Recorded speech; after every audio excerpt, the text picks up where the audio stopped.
মিডিয়াতে আসাটা আমার একদম হুট করেই আসা, কোনো প্ল্যান করে আসা না। বিটিভির ছায়াছন্দের উপস্থাপনার মাধ্যমে আমার মিডিয়ার পথযাত্রা শুরু। তারপরে আমি বিভিন্ন টিভিসি করেছি, like Grameenphone, Madhuli jewellers, famous TV, singer, LED TV, Aarong, Marquise, Amin jewellers, ZSRM, GTC, CC camera, Chandan, Marquise.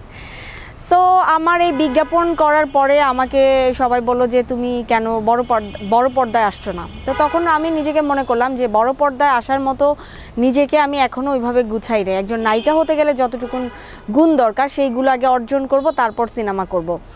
So আমি বড় পর্দার এই গুণটা অর্জন করার জন্য আমি নাটকে আসি। ছোট পর্দায় যখন আমি কাজ করি, ছোট পর্দায় কাজ করে আমার কাছে এখন খুব মানে বেটার ফিল করি, কারণ নাটকের জগৎটা আসলে এখানে অ্যাক্টিংটা শেখা যায়। সিনেমার থেকেও আমি মনে করি নাটকে যারা অ্যাক্টিং করতে পারে তারা সিনেমাও খুব ভালোভাবে করতে পারে।